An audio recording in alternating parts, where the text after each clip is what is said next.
इस वक्त मार्केट में सीनियर सिटीजन्स के लिए कौन कौन से हैं बेस्ट इन्वेस्टमेंट ऑप्शंस, इस सीरीज़ की दूसरी वीडियो में आप सभी का बहुत बहुत स्वागत है।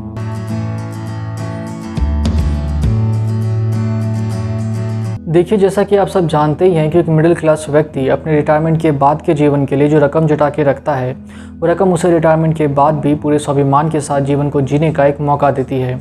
और इसीलिए एक आम इंसान के जीवन में इन पैसों का महत्व बहुत ज़्यादा होता है। लेकिन आप सब ये बात भी भली भांति जानते हैं कि अगर रिटायरमेंट के बाद ये पैसे सिर्फ बैंक अकाउंट में ही पड़े रहे तो इन पैसों को समाप्त होने में बहुत ज़्यादा वक्त नहीं लगेगा।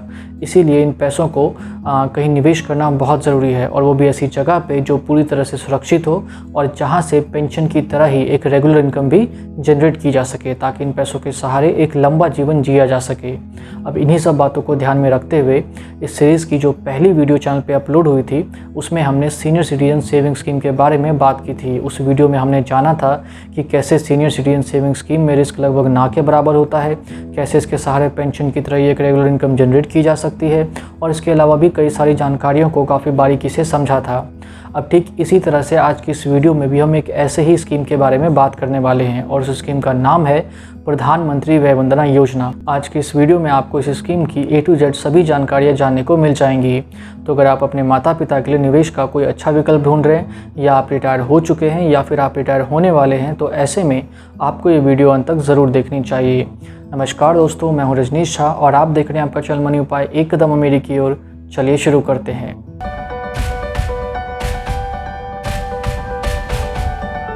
देखिए, ये प्रधानमंत्री वय वंदना योजना भारत सरकार के द्वारा ही शुरू की गई एक स्कीम है। इस स्कीम को भारत सरकार ने साल 2017 में लॉन्च किया था। पहले ये स्कीम 31 मार्च 2020 तक ही लोगों के लिए उपलब्ध थी, लेकिन अभी समय सीमा को 31 मार्च 2023 तक के लिए बढ़ा दिया गया है। इसका मतलब ये हुआ कि आप इस स्कीम में 31 मार्च 2023 तक निवेश कर सकते हैं, और हो सकता है कि भविष्य में इस समय सीमा को थोड़ा और आगे बढ़ा दिया जाए।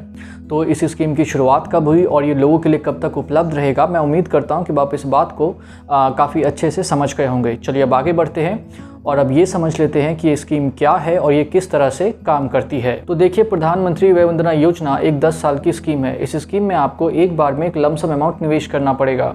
फिर निवेश करने के बाद आपको 10 सालों तक लगातार एक फिक्स्ड पेंशन मिलती रहेगी, और 10 साल पूरे होने के बाद आपने जितना भी पैसा इसमें निवेश किया होगा वो आपको सारा वापस मिल जाएगा। और अगर इस 10 साल के टाइम पीरियड के दौरान में अगर आपकी आकस्मिक मृत्यु हो जाती है, तो आपने जितना भी पैसा इसमें निवेश किया होगा वो सारा पैसा आपके नॉमिनी को दे दिया जाएगा। फिर इसके बाद अगर आप 10 साल से पहले यानी कि मैच्योरिटी से पहले इस स्कीम में से अपना निवेश किया हुआ सारा पैसा अगर निकालना चाहते हैं तो आप ऐसा कर सकते हैं। लेकिन ऐसा करने की परमिशन आपको तभी मिलेगी जब आप उन पैसों को अपने या फिर अपने पति पत्नी जो भी हैं उनके किसी गंभीर बीमारी के इलाज में ही खर्च करेंगे। इसके अलावा किसी भी और कारण की वजह से आप इस स्कीम में से अपना निवेश किया हुआ पैसा नहीं निकाल सकते। फिर यहाँ पर एक और बात ध्यान देने वाली है कि अगर आप मैच्योरिटी से पहले यानी कि 10 साल से पहले अगर इस स्कीम में से अपना निवेश किया हुआ सारा पैसा अगर निकालेंगे तो आपसे एक 2% का पेनल्टी भी चार्ज किया जाएगा। तो ये स्कीम क्या है और ये कैसे काम करती है, मैं उम्मीद करता हूँ कि आप इस बात को काफ़ी अच्छे से समझ गए होंगे। चलिए अब आगे बढ़ते हैं और अब बात करेंगे इस स्कीम में मिलने वाले ब्याज के बारे में। तो देखिए, इस स्कीम में इस वक्त आपको जो ब्याज मिलेगा वो है 7.4% का। हालांकि जब इस स्कीम की शुरुआत हुई थी तो उस टाइम पे जो इंटरेस्ट रेट था वो था 8% का, लेकिन गिरती हुई अर्थव्यवस्था की वजह से जो इसका इंटरेस्ट रेट है वो 8% से गिर के आज की डेट में 7.4% तक पहुंच चुका है। और हो सकता है कि आने वाले कुछ सालों तक इसके इंटरेस्ट रेट में थोड़ी और गिरावट देखने को मिले।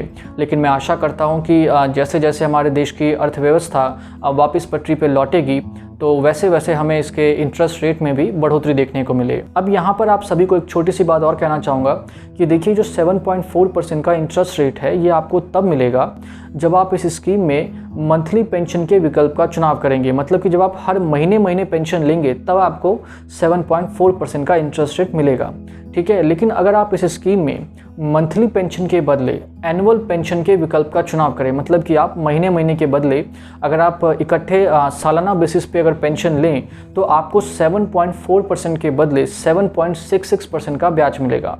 तो इसीलिए भविष्य में जब भी आप इस स्कीम में निवेश करें तो उसमें ना आप हमेशा एनुअल पेंशन के विकल्प का ही चुनाव करें, क्योंकि इसमें आपको थोड़ा ज़्यादा पेंशन मिलेगा। अब इसके बाद इस स्कीम में जो आपको पेंशन मिलेगा वो फुल्ली टैक्सेबल होगा, लेकिन मैं हमेशा कहता हूँ कि टैक्सेबल होने का ये मतलब बिल्कुल भी नहीं है कि आपको उस पर टैक्स देना ही पड़े।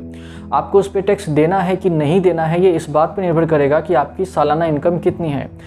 जैसे कि फाइनेंशियल ईयर 2021 के इनकम टैक्स स्लैब के अनुसार अगर आपकी सालाना इनकम 5 लाख रुपए तक की है तो भी आपको एक भी रुपये का कोई टैक्स नहीं देना पड़ेगा।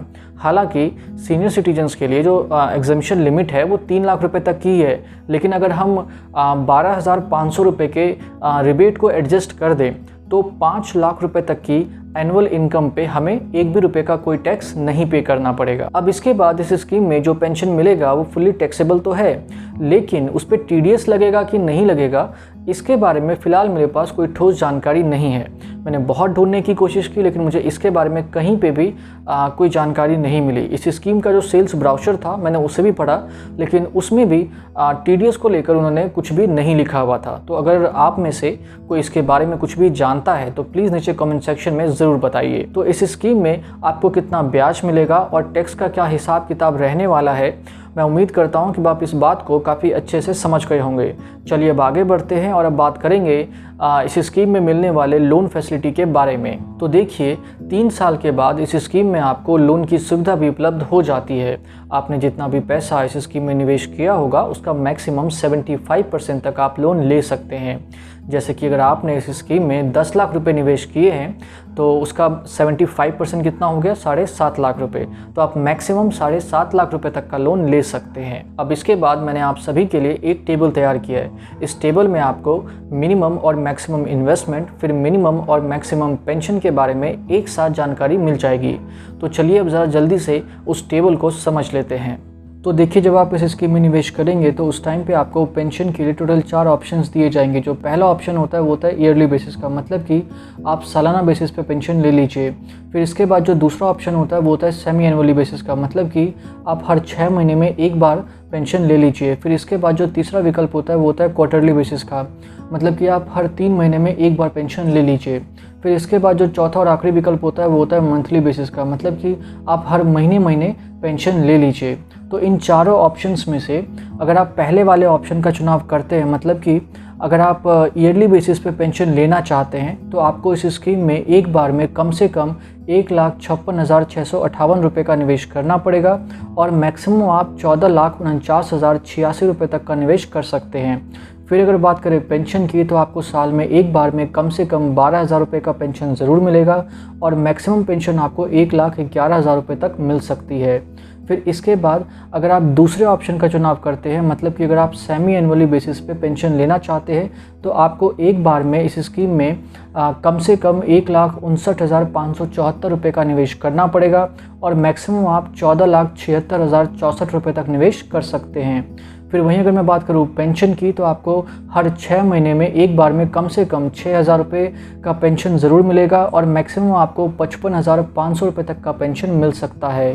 फिर इसके बाद अगर आप तीसरे ऑप्शन का चुनाव करते हैं, मतलब कि अगर आप क्वार्टरली बेसिस पे पेंशन लेना चाहते हैं तो आपको इस स्कीम में एक बार में कम से कम 1,61,174 रुपये का निवेश करना पड़ेगा और मैक्सिमम आप 14,89,933 रुपये का निवेश कर सकते हैं।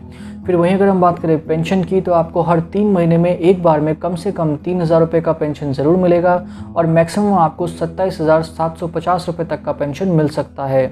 फिर इसके बाद अगर आप उसके चौथे ऑप्शन का चुनाव करते हैं, मतलब कि अगर आप मंथली बेसिस पे पेंशन लेना चाहते हैं तो आपको इस स्कीम में एक बार में 1,62,162 रुपये का निवेश करना पड़ेगा और मैक्सिमम आप 15 लाख रुपए तक का निवेश कर सकते हैं। फिर वहीं अगर हम बात करें पेंशन की तो आपको हर महीने कम से कम 1,000 रुपये का पेंशन ज़रूर मिलेगा और मैक्सिमम आपको 9,250 रुपये तक का पेंशन मिल सकता है।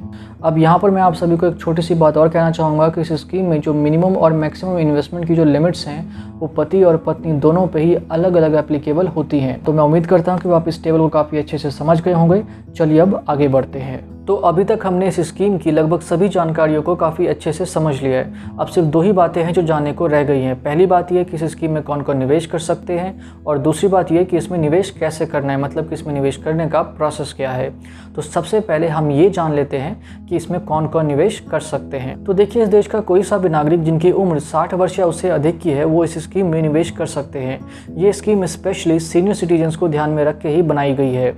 तो इस स्कीम में कौन कौन निवेश कर सकते हैं, मैं उम्मीद करता हूं कि आप इस बात को काफ़ी अच्छे से समझ गए होंगे। चलिए अब आगे बढ़ते हैं और अब ये समझ लेते हैं कि इस स्कीम में आपको निवेश कैसे करना है, मतलब कि इसमें निवेश करने का प्रोसेस क्या है। तो देखिए, वैसे तो स्कीम भारत सरकार के द्वारा ही लॉन्च की गई थी, मतलब कि ये भारत सरकार की ही स्कीम है, लेकिन इस वक्त इस स्कीम को जो संस्था मैनेज कर रही है उसका नाम है LIC, यानी कि life insurance corporation of India. तो आप इस स्कीम में LIC के ज़रिए ही निवेश कर सकते हैं। आप LIC से जैसे कोई नॉर्मल पॉलिसी खरीदते हैं, कुछ वैसे ही आप इस पॉलिसी को भी खरीदेंगे, मतलब कि आप इस स्कीम में निवेश करेंगे।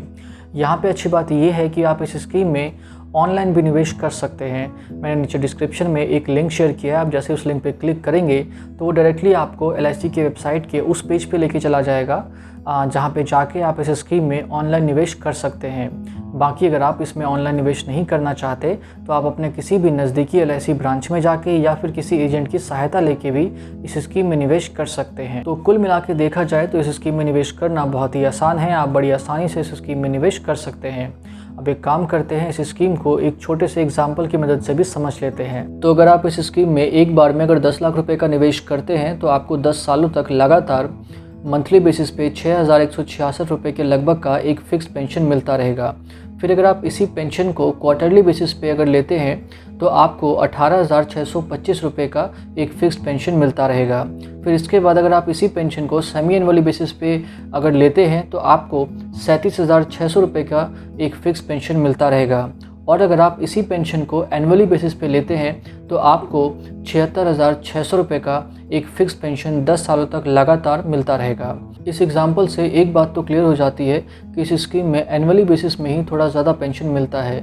इसीलिए भविष्य में जब भी आप इस स्कीम में निवेश करें तो उस टाइम पे एनुअल बेसिस पे ही पेंशन को लेने की कोशिश करें, क्योंकि इसमें आपको थोड़ा ज़्यादा पेंशन मिल जाएगा। तो मैं उम्मीद करता हूं कि आप इस एग्जाम्पल को काफ़ी अच्छे से समझ गए होंगे। तो यहाँ पे आके इस स्कीम की सभी जानकारियाँ समाप्त होती हैं। अगर कुछ ऐसा रह गया हो जो मैंने अभी तक ना बताया हो तो प्लीज़ नीचे कमेंट सेक्शन में ज़रूर बताइए।